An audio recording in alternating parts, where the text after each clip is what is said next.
We're taking you live to Canberra now. The Crossbenchers are speaking after the bill to establish a National Anti-Corruption Commission finally passed the Parliament following a lengthy debate. We are now listening to Dr Helen Haines. Needs to honour and pay tribute to democracy. We need to hold true to integrity in all its forms.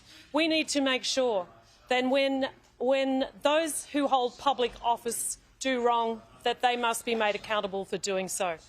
But this day really is about celebration. It's about years of work.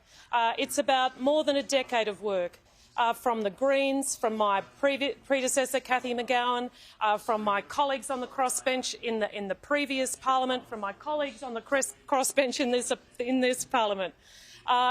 It's David Shoebridge who's just done great work in the Senate getting these amendments up. It's David Pocock from the Senate who did great work speaking to the amendments in the Senate. It's my colleagues from the crossbench who put amendment after amendment, 4.5 hours of debate last week with the Attorney-General, constantly doing our best to make sure that this bill was the very best it possibly could be. I said I wouldn't give up until the finish line was there. We have got across the finish line, but the work of integrity is never done. I want to pass to the member for Clark, who has to dash off to the chamber. He'll say a few words, and then my colleagues will also speak. Thank you very much. Thank you, Helen. But can I just say first, no individual has done more to bring this National Anti-Corruption Commission into fruition than Helen Haines.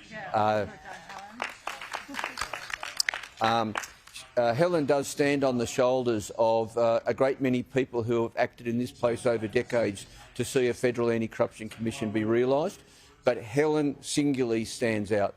And Helen is right, work on integrity never ends, because as important as the National Anti-Corruption Commission is, it is only one of at least 4 essential building blocks for reform. And I'm sure I speak for my colleagues when I say we now turn our attention to the other building blocks of integrity. The government needs to move quickly, and it says it will, on greater protection for whistleblowers, because unless people speak up and tell us about wrongdoing, then there's nothing for the NACC to actually investigate.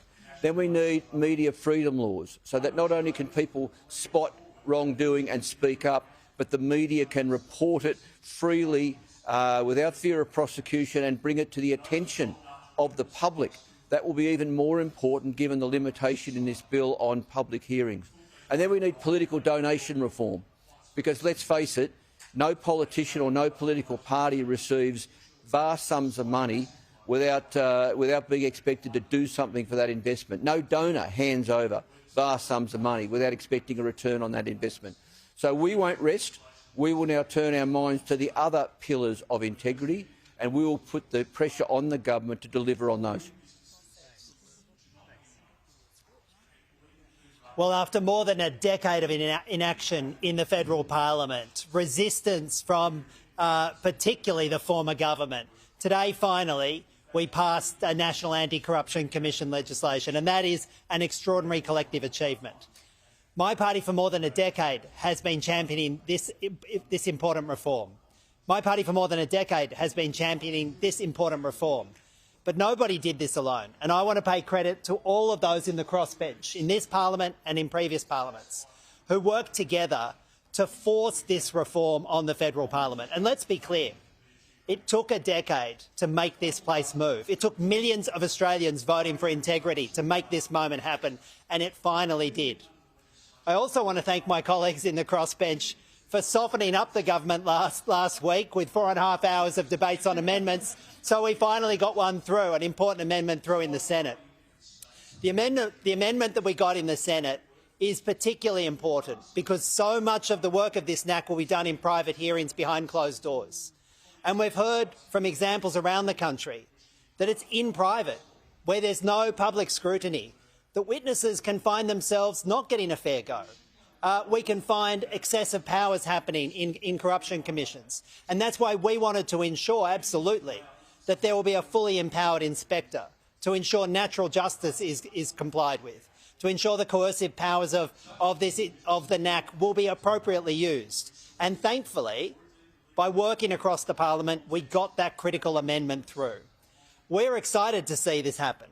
And what I can say is as soon as this Anti-Corruption Commission opens its doors next year, it's going to have a flood of work to do, because we saw in the previous government a real debasing of politics.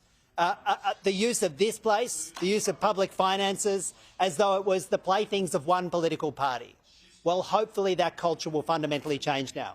We got the NACC through. As everybody has said, there's important other reforms for integrity. But this is a moment to celebrate a national achievement through millions of voters at the ballot box, through crossbench colleagues working together, and I give credit as well to the Attorney-General and the government for delivering this reform.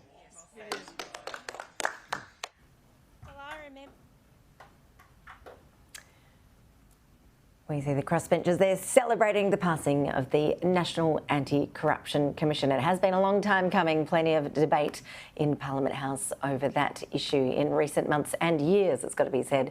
We'll bring you more on that story throughout the afternoon as we continue to see reaction.